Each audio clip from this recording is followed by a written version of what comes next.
As the war between Ukraine and Russia rages on, there's word now that Ukrainian President Volodymyr Zelensky will be meeting with a top-level U.S. delegation. To discuss this in more detail is our foreign affairs expert, Lisa Daftari, joining once again from Los Angeles. Lisa, what will the topic of conversation be? Maybe more aid for Ukraine? Yes, that's exactly what they've asked for. And they're not shy about it, right? We know President Zelensky has often mentioned that whatever he has received from world powers has not been enough and that he needs more. Look, he's had pretty good luck about getting more aid. He met with Secretary of State Blinken over the weekend, and there was talk in the White House about potentially sending President Biden because Zelensky said, "I want the highest of U.S. leadership to come over and see what's going on." So obviously it's a risk. Obviously it's also very important symbolically to have American leadership in Ukraine. And that's exactly right. They have pledged to give more aid. And as you know, the U.S. has also pledged to take in 100,000 Ukrainian refugees in order to help absorb some of the migrants that are falling out from this crazy war and crisis that's going on. Now, U.S. and Ukrainian officials said Russian President Vladimir Putin will not just stop with invading Ukraine, but apparently also has his sights set on Moldova. Yes, and that's exactly what experts in this field had warned about, that the importance of stopping Putin is because we don't want to set the precedent that he can just go on this rampage and take over all the Balkan states, and particularly Moldova, obviously, because he has seen some support there and feels like that would be an easier target, to take over. And look, no one's stopping him and no one can stop him. He would potentially go for an easy target. He would go for more territory, more influence, more power. That's exactly what he's all about. So U.S. officials do believe, and Ukrainians do believe right now, that that will be his next target. That's the plan going forward. Like moving forward, does it almost look like Russian President Vladimir Putin wants to reunite the USSR? Yeah, exactly right. Look, those who are in positions of power, I mean, look, we haven't seen much leadership here in the West, right? Canada, United States, we've seen very weak leadership, and we don't have exactly these tyrants or dictators, which is a good thing, but we definitely have weak leadership. And what you have in Putin is, somebody who wants the Russian, flag to be flown everywhere. We're seeing this only from the bad guys on the map. We're seeing this from the Iranian regime as well. We're seeing this from the Saudis, who want to stop the Iranian regime and spread their Sunni power throughout the Middle East. But we're definitely seeing a lot of this, marching forward. China, another great example of a country and leadership that wants to spread its power and ideology. So it's exactly right, Hal, when you have, no consequences for what he has done, and he has done according to themselves very well. According to others, perhaps this has been a very it's been beleaguered and it has been taking longer than anticipated. But no one stopped them. The Ukrainians don't stand a chance, regardless of how much aid and weaponry we give them. They won't stand a chance because of the lack of experience and technology and manpower, and for many other reasons. That's a thumbs up for Putin, and he will continue on this rampage. Some news coming out of North Korea, Lisa, and that its government vowed to continue to expand and develop its relationship with Russia. What will that look like? Yeah, speaking of rogue dictators, right? Exactly at the moment where Russia looks around the map and says, look, we've lost a lot of friends doing this, but perhaps we can gain some new ones. North Korea runs in to swoop in and give their support and said, don't worry, we will renew our friendship. And of course, these rogue players throughout the globe, they need each other. So we do see this web growing. We see countries like Afghanistan and Venezuela, the Iranian regime, North Korea, China, and Russia banding together to fight the West and to fight, whether it's Europe or the United States or anyone who tries to stop them, they will band together. And, they have a very similar agenda, which is, again, to spread their own power. So when it comes down to it, the calculation of the West was actually incorrect.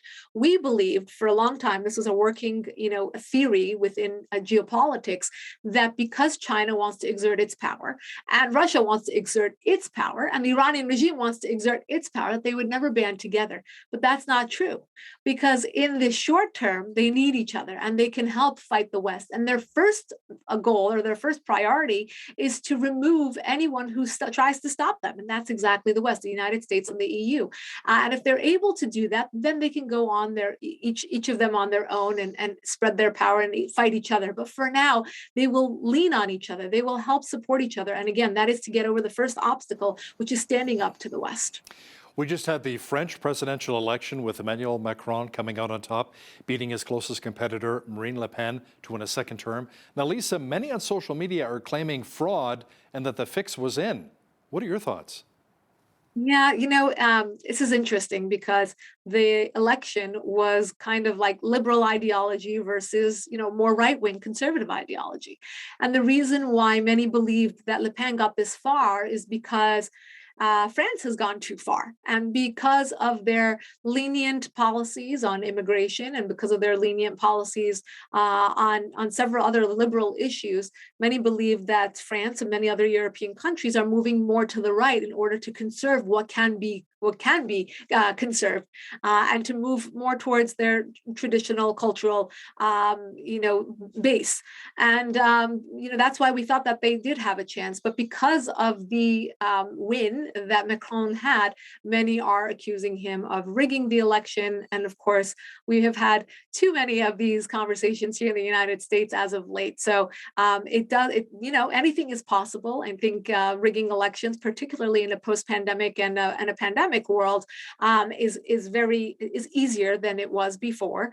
As we advance, we think technology helps, and we can check. We have checks and balances, and perhaps we've moved in the opposite direction, where there's less transparency and more opportunities to fix an election. We've seen some stories recently about how COVID is rearing its ugly head once again in Asia, and in Shanghai right now, a lot of the city is locked down.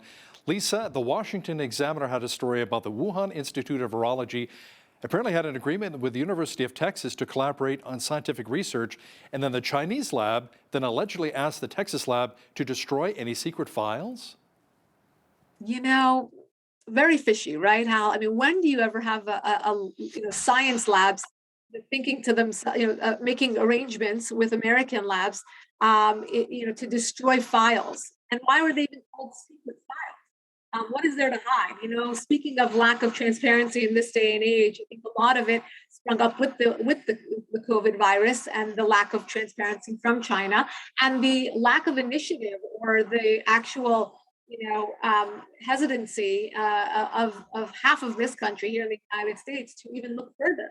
They would rather blame former President Trump for anything than to even look at the Chinese or to point a finger. And speaking of rigged elections and elections that want to go one way or the other, that's because we were in election time. And when you kind of piece together all of this, the world deserves better. The American people deserve better to know where this virus came from, why we were funding this lab, why this lab asked this Texas medical lab to destroy files, why there were secret files to begin with, what were in those secret files. So many questions and no answers. And again, there was no initiative to go after those answers in order to give the people of the world who suffered greatly, huge consequences. I think every family or everyone knows somebody who perished in this, in a senseless death with this virus. Pro-Palestinian protests gathered in a number of cities across North America, including in Toronto here in Canada, and where you are in Los Angeles, also in Manhattan as well, I believe. Now, Lisa, many were protesting the recent actions of the Israeli government after members of Hamas allegedly attacked Israeli police and civilians over the past few weeks. Tell me more about that. Yes. So, the mainstream media doesn't piece together the story for anyone. And that is why the pro-Palestinian activists are winning this PR war, particularly on social media, when they make the IDF soldiers and the Israelis look like monsters who are just killing average Palestinians for just hanging around, which is not true.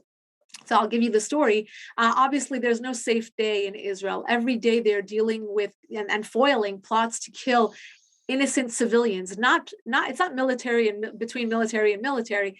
It's killing innocent civilians who are on their way to the supermarket, having a drink at a bar, going to school, going on a bus. These are the people who are being killed.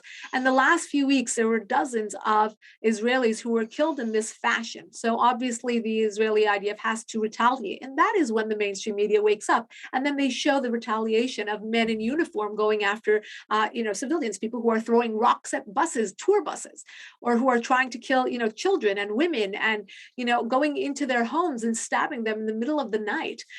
This is pure terrorism, which is not covered by the mainstream media. And then you have these protests that, again, the visual for any average American or Canadian who does not know the true story is like, oh wow, the Israelis are very harsh, or the Israelis are killing or taking land from innocent Palestinians. So it's a very, very difficult story, and it's very difficult to correct the narrative. But in these protests, Hal, this is very telling.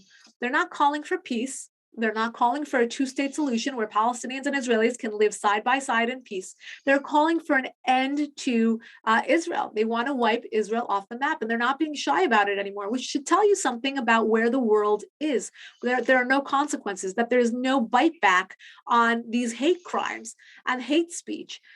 They used to call for, no justice, no peace, or, slogans that are similar to that in content, but now they're saying from the river to the sea, which means taking Israel off the map, or we want to go back to 48 borders. These are the slogans that were heard in these protests this past week in New York and Los Angeles.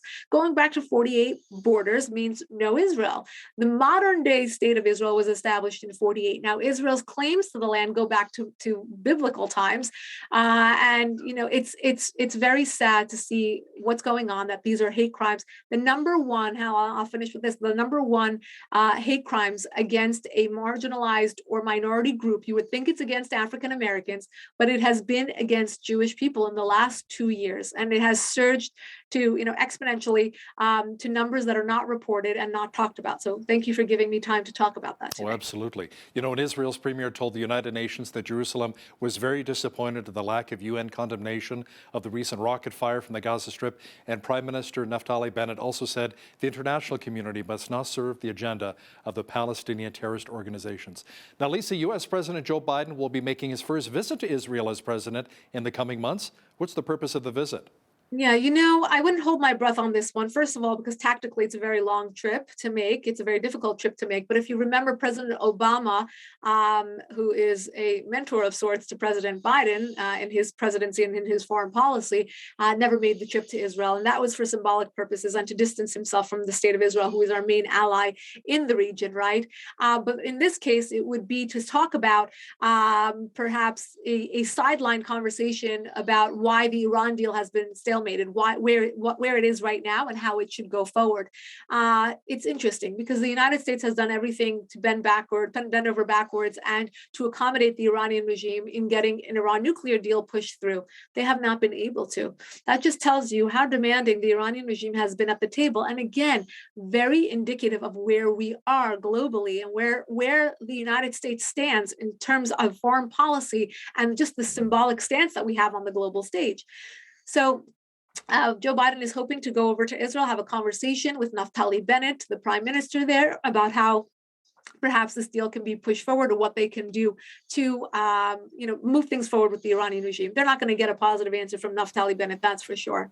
Now, speaking of Iran, thousands of teachers in Iran took to the streets of many cities, including the capital of Tehran, demanding that the Islamic Republic provide fair wages, better working conditions, and to release imprisoned teachers. Yes, this is a very, very marginalized group in Iran. I know we've had several industry-based protests in Iran. We've had the bazaar workers come out. We've had truckers come out, similar to the truck convoy coming out of Canada. And now we have teachers. And the teachers are a niche group that are saying we're not being paid properly, we're not treated fairly. And of course, many of us have been imprisoned for teaching what the regime does not approve of what they consider propaganda, which, it's very, very, very sad to see people who dedicate their lives to teaching young people, and then to have that kind of fate when they're trying to teach better, do better. So this is a very symbolic protest. Of course, many of them are being rounded up. So we're going to have more imprisoned teachers at the aftermath of these protests on the streets of several cities in Iran. But we're keeping a close eye on all the protests that go on there, because we should ask the people of Iran how to move forward with the Iran regime, and not what's going on at the negotiating table with a bunch of mullahs who do not care for the people of Iran and treat them poorly, particularly when it comes to human rights. Foreign affairs expert Lisa Daftari, thanks so much for joining us today from Los Angeles. My pleasure.